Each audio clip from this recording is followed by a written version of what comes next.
Teresita Blanco, the Artsysister, and we're reading My Sweet Vampire Candice. We're continuing with chapter 6. Let's show it. So I don't have to scream over the music. My grandmother says that I am human, but she says the same thing about my father, so I'm not too certain about it. She calls Father Servatius human as well, even though I had never seen another human that looks remotely like him. Then again, we live in a small town, so we don't get out much, said Candice. Want to go hang out? Seems like you are bored, said the brat. Why not, said Candice, getting up and closing the door behind her. The fellow came to see her on the other side of the apartment. Under the glow of the streetlight, the kid had a normal appearance. Just like the other time she made her terrible decision, Candice went along with the brat to see what was up. The kid jumped the fence to the schoolyard. From there, they entered one of the small portable classrooms. The kid turned on an electric lantern that barely watered away the darkness. The kid said, "You're very pretty. We should make out." Candice, who was up to date with the meaning, with what he wanted, she said, "Nah, you seem a little experienced, but not too much. Call me back when you have matured." The kid seemed a bit serious, and he said, "Now that is strange. Normally my prey cannot refuse me. You must be indeed a vampire." "If you said so," said Candice, shrugging her shoulders. She added, "This classroom still smells like blood. A lot of people have died here, and they seem angry." Candice saw the redness of all of the phantoms clinging and cursing the name of their killer. The stronger the curse, the more monstrous the visage of the child. With the mask off, his frame became even more hideous. His body became hunched and taller, and the hair began to fall in addition to the nose. The skin shrunk and his bones became delineated. The creature laughing said, "Yes, you must be a vampire. I'm a vampire too. You are the same, you and I." Candice stared at him with an air of boredom. Some of the spirits started moaning to Candice to escape. Due to her grandmother, Candice had always been able to perceive and hear the dead. Whenever they were agitated, the noise became confusing, like the sound of static. Since the ghost folks were sounding like static, Candice narrowed her eyes, and she closed her heart and mind to the spirit realm to focus on the scene that stood before her. After rattling her head a bit, Candice said, "Ah, yes, you are a ghoul." "No, I'm not. I'm a vampire like you. I do the hypnosis, I drink blood for sustenance, and I have sharp teeth and nails. See?" said the creature, extending his hands to Candice for her to see.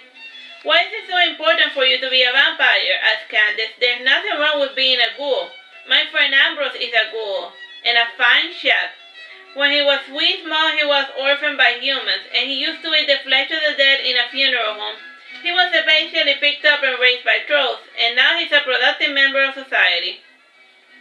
The creature grew angry at Candice's rant. He lifted her by the shoulders and shook her while yelling, "I'm a vampire! I'm a vampire!" Due to his proximity, his initial impulse took over him. He went to bite down Candice in the throat, and as he did whenever he played vampire. The problem was that the moment that he would taste the flesh of a human, he would resume to devour. Candice knew from experience that a ghoul should never eat the flesh of the living, for it would drive him insane. The creature beat down on Candice, and it drew blood. It was only a light piercing, only as deep as a paper cut. Still, it stung. Candice angrily pulled her head back, and she smacked her head against the skull of the ghoul. The creature flung Candice like a rag doll out the window. With cat-like reflexes, she landed on all her four limbs. As she flew, the words of her father rung in her head. "Are you really that stupid, Candice?" "I'll show him who's stupid," said Candice angrily.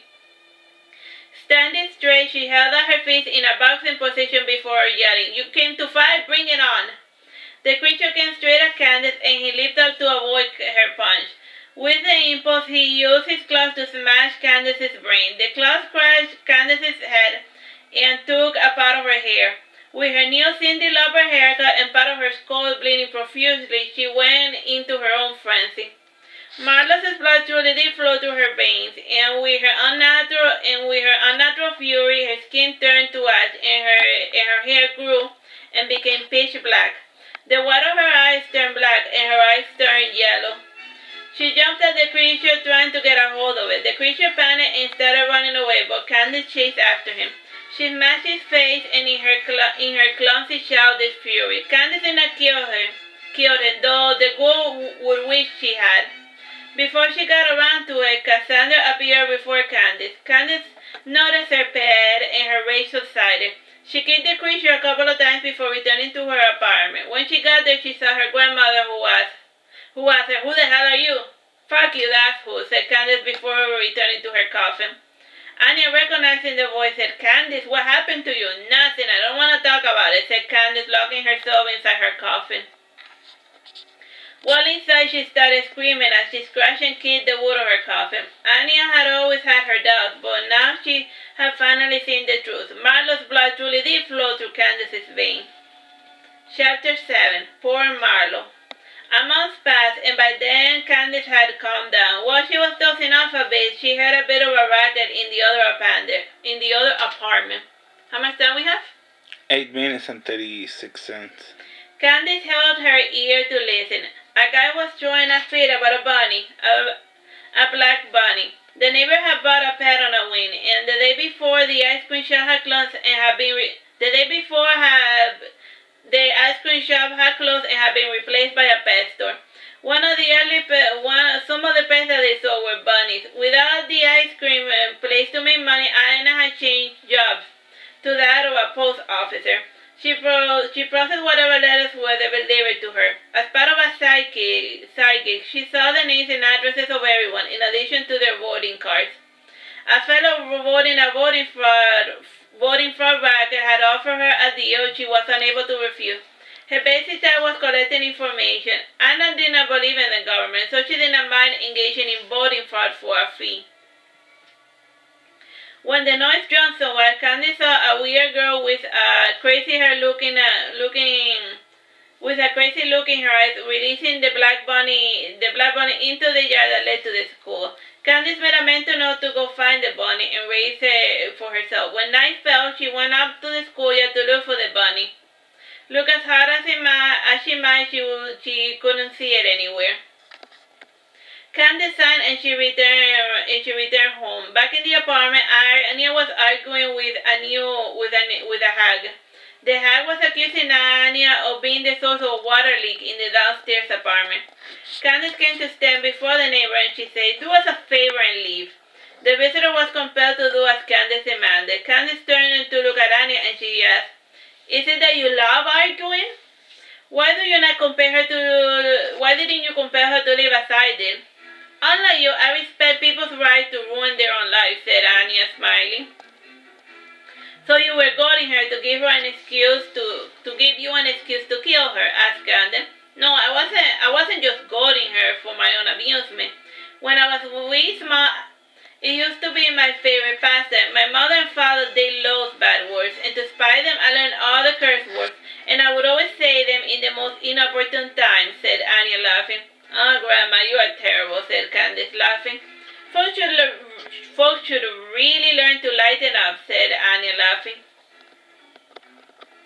At that moment, Marlo came to the door, and he smiled when he saw Candice laughing, and his smile quickly faded away when he saw Anya.